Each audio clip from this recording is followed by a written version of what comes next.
Selamat datang para pejuang P3K di YouTube channel Bidan Pintar. Jangan lupa like, share, dan subscribe ya teman-teman. Kita mulai dari soal yang pertama ya. Ini untuk kehamilan ya yang kita bahas hari ini. Jadi berapa kali sih kunjungan selama hamil? Yang A, 2 kali pada trimester pertama, 1 kali pada trimester kedua, 3 kali pada trimester ketiga. Yang B, 1 kali pada trimester pertama, 2 kali pada trimester kedua, 3 kali pada trimester ketiga. Atau C, 2 kali pada trimester pertama, 2 kali pada trimester kedua, dan 3 kali pada trimester ketiga.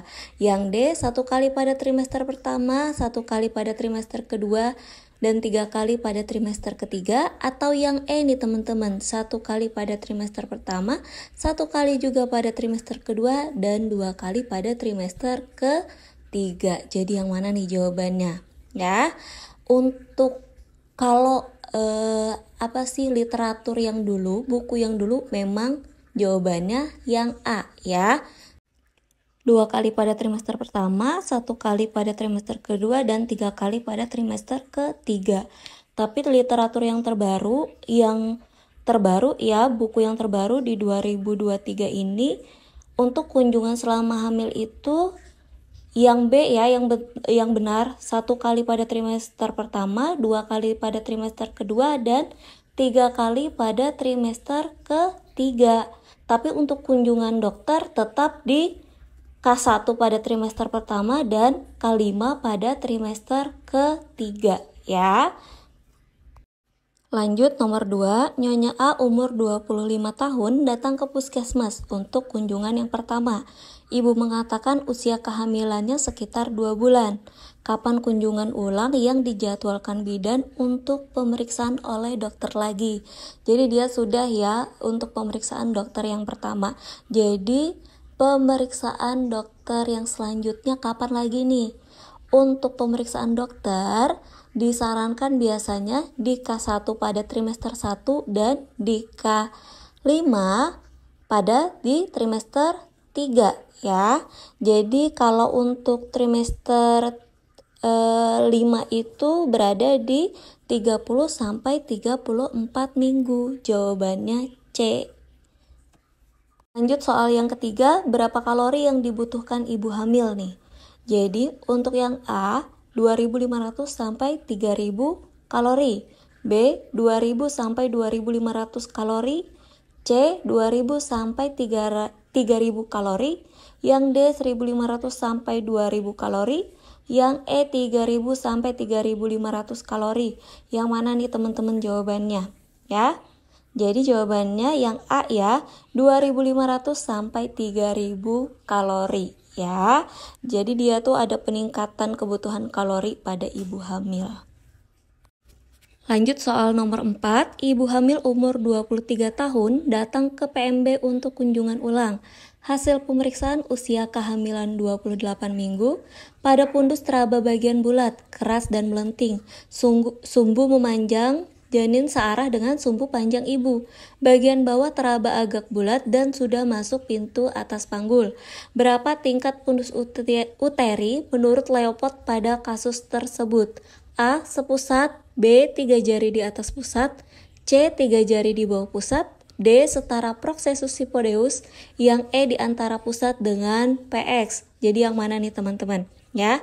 Jadi kalian harus ingat ya, cara mengukur Leopold ya, sesuai usia kehamilan. Nih, untuk penjelasannya, usia 12 minggu itu 3 jari di atas simfisis, 16 minggu setengah simfisis pusat ya, 20 minggu 3 jari di bawah pusat, 24 minggu sepusat, 28 minggu 3 jari di atas pusat, 32 minggu di antara pusat PX, 36 minggu atau 9 bulan setinggi proksesus hipodeus, 40 minggu dia kembali menurun di 2 jari di bawah PX. Biasanya kita untuk mengingatnya itu di batasan 24 minggu itu sepusat. Soal yang kelima, ibu hamil usia 25 tahun, G1 P0A0, hamil 12 minggu, datang ke puskesmas mengeluh mual muntah terus-menerus, tidak nafsu makan, dan nyeri epigastrium. Hasil pemeriksaan tekanan darah 90/60, nadi 96, suhu 38 derajat Celcius.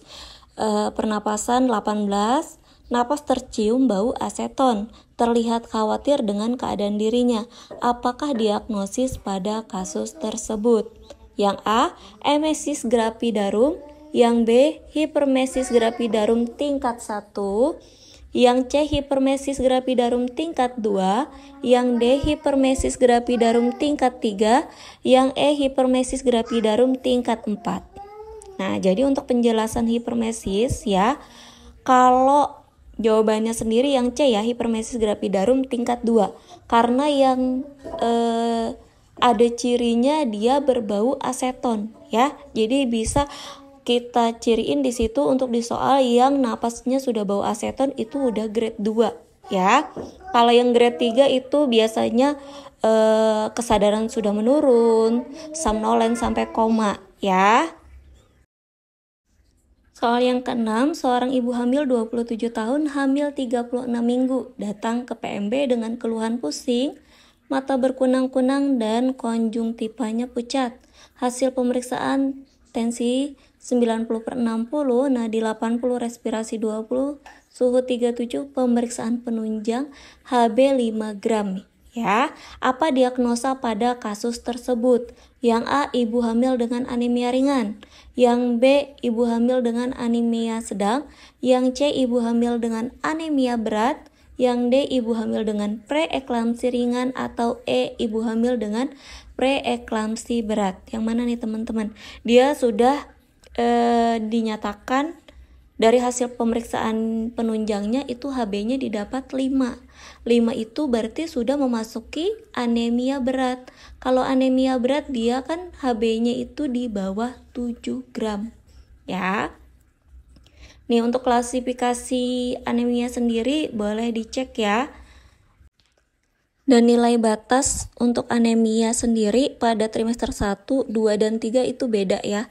Untuk trimester 1 dan 3 batasannya di 11 dan trimester 2 batasannya di 10,5 ya. Jadi kalau misalnya ibu hamil nih salah satu contohnya ibu hamil trimester 2 dia HB-nya 10,5 dinyatakan anemia ringan, sedang atau berat ya.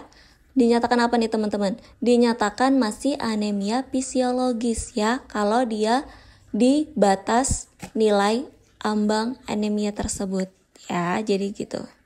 Kita lanjut untuk nomor 7 ya. Ini soalnya sama seperti nomor 6 tadi ya. Jadi dia anemia tadi ya, anemia berat.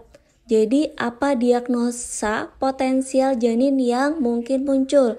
A, AUFD, B, IUGR, C, fetal distress, D, solusio placenta, yang E, perdarahan postpartum. Apa nih teman-teman? Diagnosa potensial itu yang kemungkinan bakal terjadi pada bayinya atau pada janinnya nanti. Apa nih? Ya, yang benar adalah B, IUGR. IUGR itu dia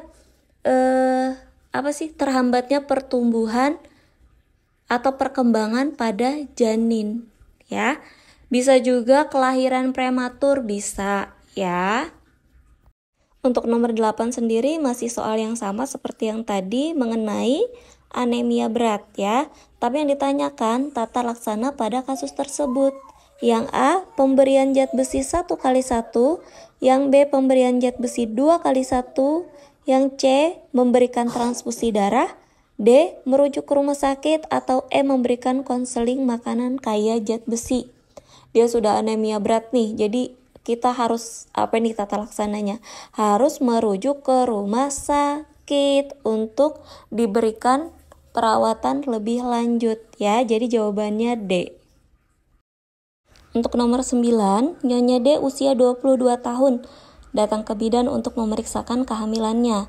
Dari hasil anamnesis, ibu mengatakan baru pertama kali hamil, dan ibu mengeluh wajahnya timbul plek-plek hitam, terutama pada dahi, pipi, dan hidung. Dari hasil pemeriksaan TTP dalam batas normal ya, apa faktor penyebab keluhan yang dialami Nyonya D tersebut? A. Peningkatan kadar progesteron, yang B. Peningkatan hormon MSH, yang C. Peningkatan hormon prolaktin, yang D. meningkatnya hormon FSH, atau yang E. meningkatnya hormon LH. Jadi untuk keluhan plek-plek hitam yang ada di wajah itu kan namanya klosma gravidarum ya. Itu karena hormon estrogennya meningkat, jadi merangsang hormon MSH. Jawabannya B ya.